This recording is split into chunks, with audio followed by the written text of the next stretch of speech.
across globe is insane, and with the reconstruction is going to be carried out around 2 million houses. So today we have got Mr. Abbas Jah with us. He is the practice manager, climate change and disaster risk management South Asia World Bank. Mr. Jah happens to be the practice manager of both the projects of Nepal and Pakistan earthquake, and he is the lead author of the World Bank Handbook on Post-Disaster Reconstruction for Housing, that is safer homes, stronger communities. Abbas, yeah, you can speak, please. Uh, Followed by, as mentioned, that the Nepal government of Nepal established National Reconstruction Authority, that was the NRA. And today we have got the pleasure to have Mr. Sushil Gewal as the Chief Executive Officer. And Mr. Gewal has the position of the Minister of State as CEO of the National Reconstruction Authority. So, so, for Sindh housing, after the unprecedented flooding, the government of Sindh established Sindh People Housing for Flood Affectees, and it is headed by no less than Mr. Khalid Mahmood Chair. He is the secretary and the CEO for the government of Sindh, and the person who is known to be the most complex projects. Sir, please. As moderator today, we have got Mr. Najam Ahmed Shah.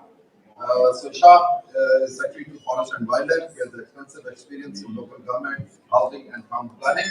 In addition to that, he played a very vital role as a member of the board of SPHF, a think tank who basically laid the foundation of SPHF. Thank you very much, sir. So Shah, over to you. Thank you very much for this elaborate introduction of all the panelists, and I welcome all the panelists. This is a session about the Same People's Housing Flood Affectees project that we have started, which is a gigantic task that has been taken up by the government of Sindh after the floods of the 2022, which were actually induced because of the climate change issues, which are very well visible for the country of Pakistan, and especially in the region of the Punjab. To begin with this introduction, I would like to start with Mr. Abbas Jah, because since you have been the practice manager from the World Bank side on both the projects, the project of Nepal, which started after the 2015 earthquake in Nepal, in which 300,000 houses were built, and now you are the practice manager for us for the project of Sindh People's Housing Affectees project. So, how do you compare both of these efforts, and what are the commonalities, and how do you see the similarity? So, first of all, thank you very much for this invitation for the joint. It's very distinguished panel. I'm very honored to be sitting beside Shisa, both of whom have done such remarkable work on post-disaster housing reconstruction. So, just taking a step back, as was mentioned in the introduction, a few years ago, a few colleagues of mine and myself, we wrote a handbook on how to reconstruct after disaster housing. And what we did is we looked at the global lessons across the world. And this is a very interesting thing because in development, I like to say that there are no lessons. What is applicable in say Pakistan may not be applicable in India. But on housing reconstruction after disaster, there are a few very overarching lessons that we have learned. So the first thing is that it should be owner driven. And by that, like the model that we're following in Sindh and the model that we followed in Nepal, it should be the ultimate beneficiaries who should lead the housing reconstruction and not contractors. And this, any country you look at, you will find that, for example, the satisfaction of the beneficiaries is way much higher if you do for the reconstruction. So that's the problem. Second is that you need to provide technical assistance.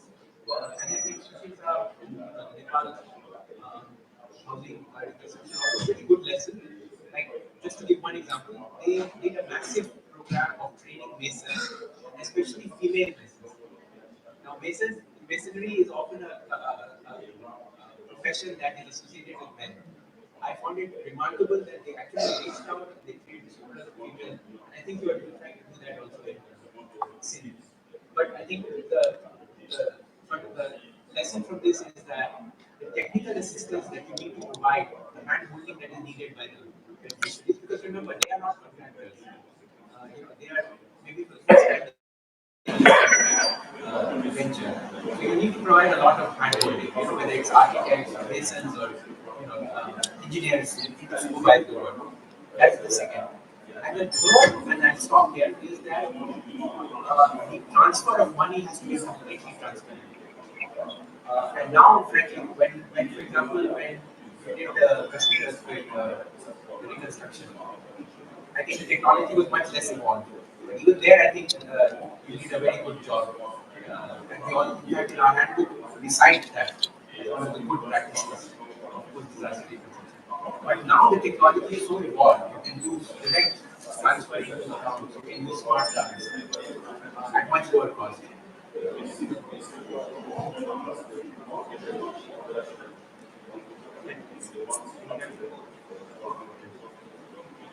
So, so now, and we're working with Khalid Saab also because I know that one of the constraints you're facing is the slow pace of opening of bank accounts. And I mean, I don't know whether that problem has been resolved, but well, that's good to hear.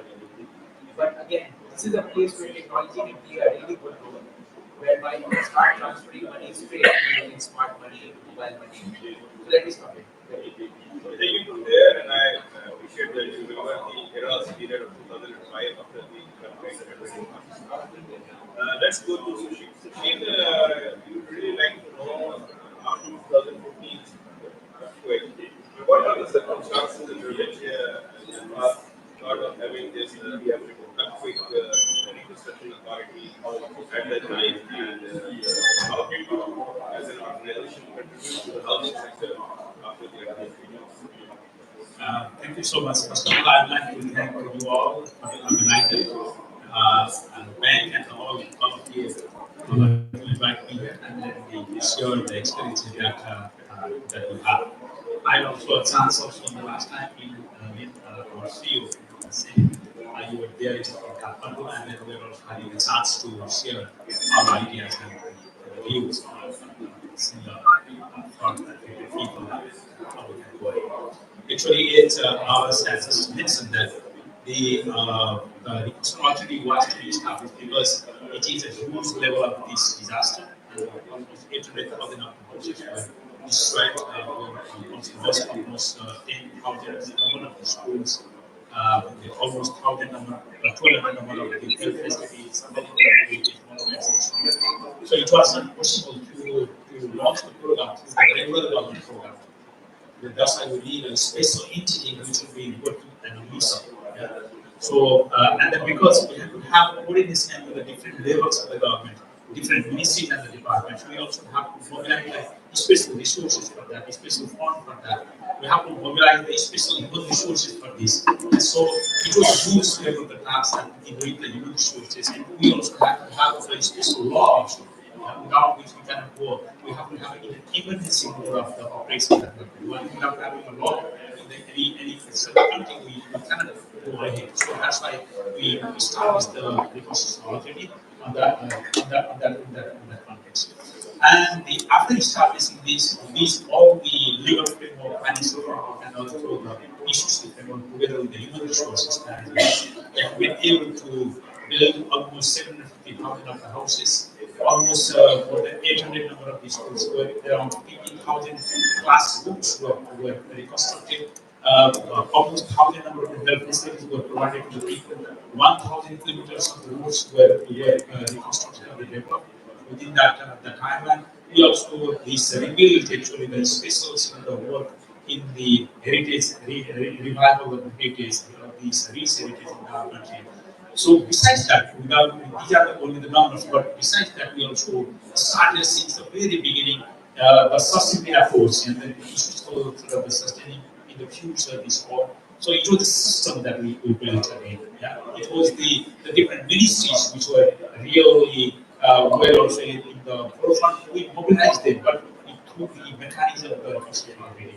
We mobilized the local government through the code and the local people is the on the basis of the owner building housing the ecosystem model by the people and community. So that's why it was also in the long term perspective that we did. That's why the governance regarding the is the banking system job. So that's why there was a success behind that having this good governance mechanism that we set. So these are the ways that we did, and then the remarkable the achievement that we have. And on this, I would like to tell you one thing. During the time of the establishment of the Reverse Authority, I had the chance to have the communication with your CEO, at the time, the previous era. And then we had the seriously the dialogue, we came to Nepal, and we discussed and how to go ahead with lot reason. Now, the singer, I think it is an opportunity for us to share our experience. So, it is said that in this, because of the society context, this cultural context, this the geographical situations, all are the same as the economic context. That's why sharing the law lessons between our countries is really be very, very helpful. That has also been our experience also in the past. Yeah, thank you. Rightly said that from the experience, the experience was the case in Nepal and compared to a 78,000 houses, which is a great number. And now it's 2022 climate effect floods. We were facing the same problem and we started this company, the SPHL. And Khalid would like to come to you on that. So could you just walk us through the journey of this company which was created in February 2023 and where we are right now? How much we have traveled and how fast have we traveled? So before we begin about the travel, I'd like to take you through the 2 or 3 months when we suffered very flood 22. It was August, September, and the rain was so heavy, was so torrential that it is said that there was a sheet of water along the rural Sindh across from the three districts. So I was working as secretary INC at that time, and we were responsible for providing shelter, tents, ration. Drinking water was not there. There was very water available. So we spent the next 2 months trying to find out how to provide ration line in all these districts, and um, somewhere in October, November, we started to feel that there has occurred mass migration from rural areas, and people have left their homes because they were under the water. And they remained under water at least some places more than 2 months or 3 months. So the biggest challenge was how to rebuild them. And I would give good credit to that government because they left everything and they diverted all their funds to providing them tent, rations, and all this. And simultaneously, they started talking about how to rebuild them. And we quickly found a company named Civil Housing Factories, and we tried to bring up information from all the districts. We are thankful to the urban unit. We called them, we created a data set, we then hired NGOs, and we went into the ground, took data, validated it, and we created a very robust optimized system. That was the preparatory side of the which took about 6 to 7 months.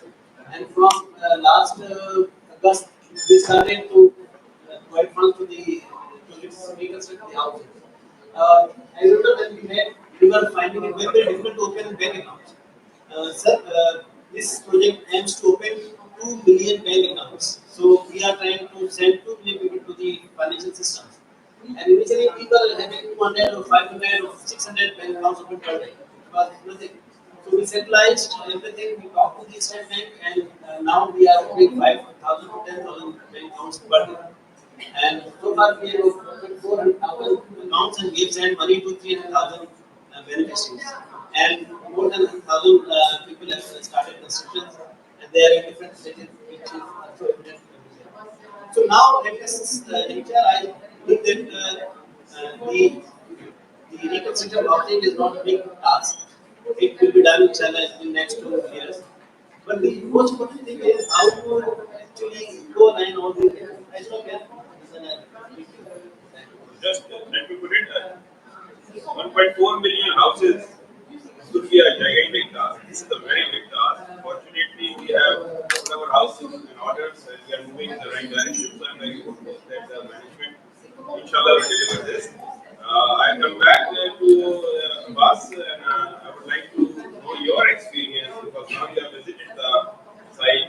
Before that, well, earlier than that, you thought that 23, 24 districts is a big space, big place to start this project all together. And what is your experience now, and how do you feel now as compared to the thoughts that you had earlier about the this gigantic effort? No, sure. So my apprehension wasn't that Khalid Saab's team cannot do it. My apprehension was because as I mentioned, Pakistan the era experience was very very good. So you have prior example of really good job of post disaster reconstruction. My apprehension was, as you said, the geographical spread and the scale of the disaster. 2 million houses is not a. If you take something just as simple as cement and steel, it's huge undertaking. But I visited some of these houses being rebuilt in rural Sindh in May, and I have to say I was very, very impressed with the quality of the work, but also the commitment of the people. These are very, very poor houses, and I was really impressed by the way the people were involved. They knew what was going on. They were sort of committed. They were putting in their own money beyond what they would get from the government. And I was really struck by that. So, in a sense, this is like a very well designed program in that you are spending government money for the poorest of the poor. I cannot think of any better use of public resources than that. But that said, I was asked talking to Kamran Mughal, PTL, and asked him what could we have done better. And he gave me two points. One is that we should have started the training of the masons earlier. And I think that was well taken. But the other point from him, and I think I would stress that, is that you can use housing reconstruction to drive reform in other sectors. And two examples of that. We were talking earlier, Khalid Saab, about use of drones for titling. And so, for example, in Sindh, the titles are not very good. So you could use this housing program just because of the sheer size to drive reform in the whole titling thing that will be beyond national. That's one. And the other is which I mentioned earlier is the mobile money. So in Pakistan you don't have the kind of penetration of mobile money that, for example, in India you have. So you could use this process to again drive reforms at the national level, whereby digital money is much widely accepted. The administrative costs are much lower. So I think those would be my two suggestions. Thank you. Welcome to Sushil again, and I would like to know that what was the understanding and then after the execution, a lot of resilience program that the ERA has taken up in the past, and how do you see that this has really built into the system, which when we left over the system, and we will continue all around decades to come, and what kind of lessons are learned from that? So we can learn it. One of the very important aspects actually, when we started the reconstruction through the reconstruction authority, one of the input that we adopted that the access has to be made through the local governments because we have the whole system of decentralization and the local government system is there. Actually, it was not at the time when the reconstruction happened because we entered from the unitary to the federal system at that time, and then we were having the new constitution unitary, and then when the newly elected people representative came, then we provided a full decentralization of the tasks to them, and then we started. That's one. So that in the future, now these municipalities, 283 number of municipalities now have already started to have the starting of the electric building permits to be years. So we have this national building code, new level national building code has been designed, and that has now been implemented. It is a legal sort of mandate, that is a legal sort of obligation for all the municipalities that follow that. And secondly, we designed during the time after the conclusion of the reconstruction itself, we did the intensive conference on the economic construction. We did the documentation, the huge level document that we made, and we shared it to the international communities and also the national different stakeholders. And then and then this documentation was made and then sent to the concerned institutions. Actually, concerned institutions were involved in that system. That means the system was built, and then the people were there after the administration of the authority. These all sort of this knowledge were transferred to the concerned government departments and institutions. The third aspect is that actually we did the post-disaster recovery framework. We planned, they should have planned, 5-year plan of reconstruction, and that was updated. We did because of the resource concentration plans, we have to update that, and we have to see that will progress, and then we have to plan for the future. But we always follow that. With this experience, we did we have now the Nepal disaster resilience framework 2030. This is an ambitious goal of the government of Nepal that by 2030 we will be achieving this. Yes, it is there, but we will also be achieving the resilience goal, and then these targets were designed and then that documents were prepared. And at the same time, we also established the permanent entity for the disaster risk reduction, preparedness, and also the recovery and reconstruction of the Nepal National Disaster Risk Reduction and largely India. We established and we worked together around 2 years together. That's now this city is already started to work. And one of the very important aspects is that the technology has been transferred to the people. Now the people they know where the bag is to be used, and then there are the technical masses to train. As Agnes just mentioned that we have to start the training as soon as possible for the masses. The women has been well trained around almost 1,500 women, well trained around 100,000 people have been the trained masses for development. And it was to the on-the training development. It was not training in the bathroom or like that, but it was in the villages. And then these 10 people now have been engaged in the process, and there is the human resource capital has been retained in the country, and which can be utilized anytime. So this is the institutional sort of sustainability and the system where inbuilt. You can read from this how to build a resilient society. Khalid, how are we trying to do it in Pakistan? Can you shed some light on it? So as I mentioned that we went there in the rural areas to reconstruct their houses. We didn't have complete picture in our mind. But when we went there, we found out the other issues. For example, 34% of the people in those areas are without the wash facilities. They are forced for open defecation. It's a curse, I think, on us that we haven't been able to provide them. Just to quote one example, and it was very terrible. One woman told us that they go to the open areas for defecation and there's a privacy there. So we have to wait till evening to go there and read our reads. That is horrible. And we must do something. So we quickly restructured ourselves and we talked to the World Bank and we talked to the ISDB, and now they are providing around 57,000 wash facilities with whom they have available funding, and our target is to provide 9,000 wash facilities around the 24 districts. And with that, we are also working. You mentioned about the drone technology. Drone is helping us not only find accurate coordinates of the area where a person is residing, because once we lock in with the coordinates, the next will go. Right now, our revenue system is so close that it only says 20 steps from Duma's house and 30 steps from Kadan's house. It makes no sense. So we are putting our effort to we did two pilots drone studies, and we are getting out much bigger pilot study because we don't want to waste government money unnecessarily unless we are 100% sure that we will compare with our. Second thing is, sir, we have collected data of about 13 million people. 2 million households combined together make 12 to 13 million people. And these 12 million people is the population of a country. And when we check from the internet, 154 countries are those who are less than 30 million population. So we are talking about a country where we are trying to provide them houses, we are trying to provide them wash facilities, and now we are going from houses to housing. We need settlement survey so that we know where exactly the exact water system has to be created. Because we don't want water to come and be stagnant there. We want to understand how, as you rightly mentioned, with the reconstruction houses, you also talk about how schools and health facilities. So we are trying to tie up things with the NGOs and other, as Indus has promised us that they will provide one clinic every 2 or 3 settlements.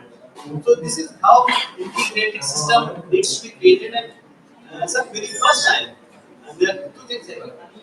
One, we have got access to everybody. There is 13 million people, we have got their bank accounts, we have got their mobile numbers, we have got their locations, so they are visible. We can see them.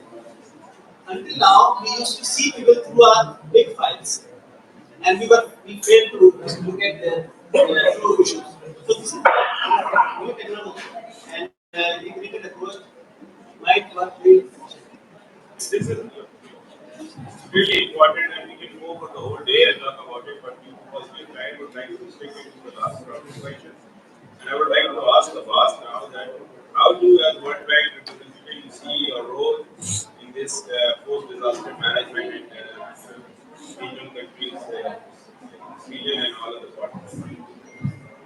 So the first thing that we have to realize is that we are in a new paradigm, a new world. These kind of disasters are going to be unfortunately more and more frequent. Just to give you one example, the cyclones in the western part, sort of the Arabian Sea, was quite a rare occurrence. Now we're seeing it almost every year. Uh, so that is unfortunately the world we are living in. So we need to be prepared for that. As somebody was mentioning that the last time that the level of carbon dioxide was this high in the atmosphere, last time, was when dinosaurs were big. So since humans have existed, we have not had this high level of carbon dioxide. Now, I think we both share, I think the government of Pakistan and the World Bank all share this hope that we will get climate finance for countries like Pakistan. But the fact is that whatever finance comes, it will drop in the ocean due to the overall needs. So really, I think what we need to start thinking about is how do we set our own house in order, and how do you, as you said in your question, how do we build a portfolio? And I would suggest a few things that are quite obvious. So the first is that to give public investment decisions, we need to start thinking about adaptation and resilience as a core part of it. Don't think of it as an extra cost. Think of it as an investment. Because when you start doing things like life cycle costing, life cycle costing means that when you create an asset, you think about the cost over the entire life cycle. When you start doing that, investing in resilience is actually saving you money so that you don't have to rebuild up every few years. So I think that would be one. So public investment framework need to start building resilience and the second thing I would say is that there are a lot of subsidies that are very backwardated. And I'm not talking about Pakistan alone, I'm talking about every country in the world. And fossil fuel subsidies is perhaps the most egregious. That is one thing that is a low hanging fruit. If you abolish fossil fuel subsidies, use that money to target the poor, who really need those. I think that's an immediate action that you can take. And it may be politically difficult, but there are ways. That big two or big three will form. I'm working on the same project, but it was within our conscious mind that this project has to be very transparent. And second, we are not donation this project through our transparency and accountability. That is why we need to follow this audit system.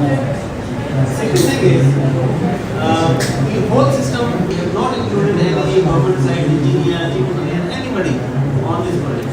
Because I am a firm believer of private sector participation, and I believe that we can fix the private sector quite easily if they don't perform, but it is very difficult to fix. Thank you very much. I think would you like to add something to questions? Please. We are ready and open for questions, and I think the Federal Secretary of Ministry of Climate Change has the first question. Sir. Thank you, Khalid and panelists. It was wonderful. I must compliment you. Very informative. And sir, I must compliment the provincial government also for this initiative. It's amazing. You mentioned that the ownership of this house is kept intact just for gender mainstream or the lady of the house. Am I correct?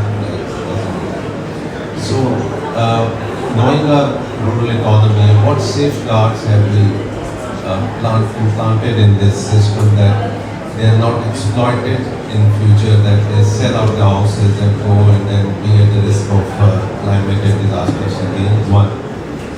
Second,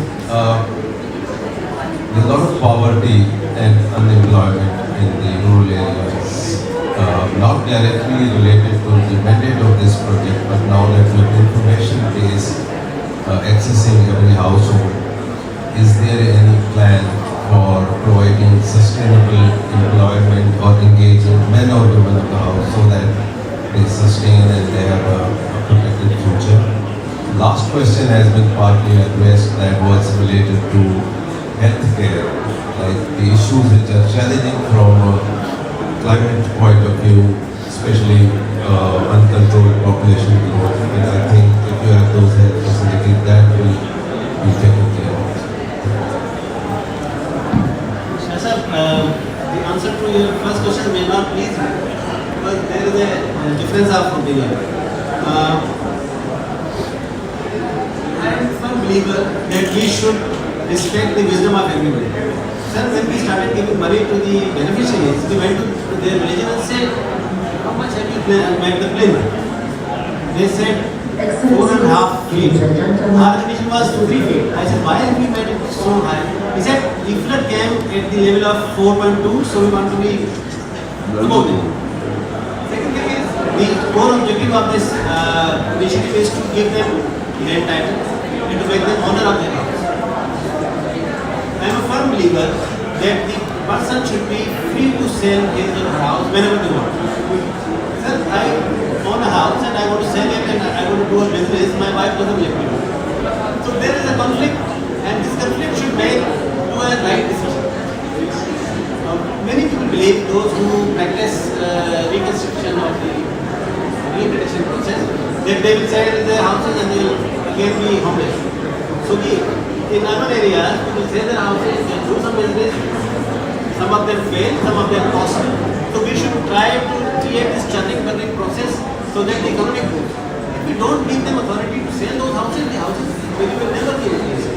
Last thing is, we just gave them 10,000 and they constructed their house and the cost of the house is now 500,000 or 600. Where we give them a title, it will be around 1 million. So 1 million into 1 million means 2,000 billion rupees asset will be created by this 500 billion rupees. It's a huge addition to the local economy. The second thing is that this money is being transferred in a very minuscule amount, 75,000, 1,000, 2,000 and then 25,000. The money goes to one individual beneficiary, he goes to the market, divides this money into different people, and this whole economy is being enriched by the huge amount which is being triggered there. I think local economy is needing some sensitization to this money. Unfortunately, not all the things can be done together. So we are focused on the reconstruction, wash, and then the crop climate and skilled. There are other hands raised, but I would like to have one last question, and then we'll try to conclude it and move forward. Thank you, sir. Although I joined a bit late, my name is Saeed Javed Ilani, Muslim Men's in Pakistan. So we recently visited one of the houses we constructed in the deal. So learning from each other is one thing. What I wanted to know, because when we started on this, way back 2010 experience, constructed more than 3,000 houses, permanent houses. But when we have seen the DRR aspect and also the system aspect, all those houses after flood 2022 are there. People they are living inside. But one thing which I wanted to learn, because when we started, we said 10% of this would be coming from the beneficiary. That is unskilled labor. Okay, ensuring the maximum community contribution and all that. But when it comes to your model, which is very good, it is almost 50-50, which the last time I have seen 300,000 going from this subsidy, and 300,000 they are actually cost. It is again 50-50. So how you see the project going forward, especially with regards to the community involvement and contribution and the success up till now? Thank you. First of all, I would like to revert the mention that 12,000 is being spent by the individual beneficiary. That is not the case. We calculated all the construction cost and we minus the labor cost, and it was around 2,000 or 3,000. So people are getting their house. We have set up complaint. Rather, there was a complaint from one person. He said, I have completed the house, but not the stairs because it is complete. He said, I don't have money. I said, go and work and bring money and do your work. This money is not, grant is not meant to make you idle. Because after the house, you will again unless you rise up, do some work or you teach your children, you get an education.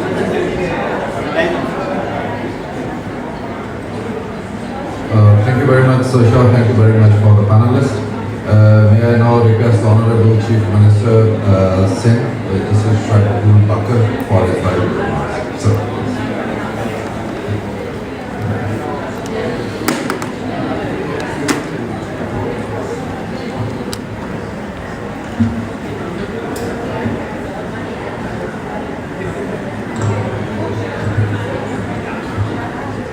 Ladies and gentlemen, I'm really pleased to stand before you today at COP28.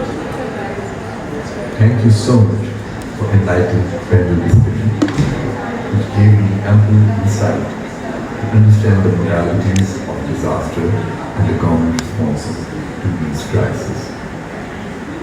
It is both an honor and a responsibility to stand before you as the Chief Executive of Sindh, a region that has witnessed devastating impact of climate change and has endeavored to respond with resilience, innovation, and collaboration. As we reflect on the diverse modalities of disaster responses across the globe, it becomes evident that the nature of disaster is multifaceted, each presenting a unique challenge based on their location, outreach, and extent. Whether in the urban landscape of Azar Jammu and Kashmir, the remote and mountainous terrain of Nepal, or the vast plains of Sindh, the human response has been testament to the strength of communities and the shared commitment to building a sustainable future. As someone who has witnessed the devastation firsthand and spearheaded the response, I must say that our people found a silver lining in adversity. The government, in collaboration with stakeholders, has prioritized sustainable rehabilitation initiatives like the Sindh People's Housing for Flood Effectees intervention are leading us towards resilient transformation. The challenge is immense, with 2.1 million houses representing a population across 154 countries. Yet within this challenge lies the opportunity for experience-based learning and collaboration, especially with our neighboring countries. The SPHF intervention, born out of the necessity to respond to climate catastrophe, has evolved into a model of sustainable development. It is not just about rebuilding, it is about building back better, smarter, and with an eye on the future. Climate change knows no born, and our collective efforts must transcend geographical boundaries. In this spirit, I urge all nations to join hands in a collaborative endeavor towards a sustainable, resilient future. Let us share experience, pool our resources, and work together to mitigate the impact of climate change and natural disaster. Sindh stands ready to contribute its knowledge, learn from others, and build a global network that can withstand the challenge that lie ahead. As we navigate the complex landscape of COP28, let us remember that our action today will shape the world for generations to come. Together, we can transform adversity into opportunity, ensuring sustainable and resilient future for all. Thank you.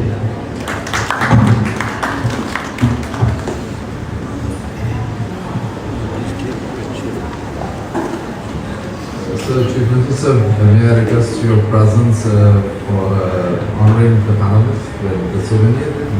The souvenir is from Sindh, the pride of Sindh, the Ajrak. Papaji, may I request to hand over?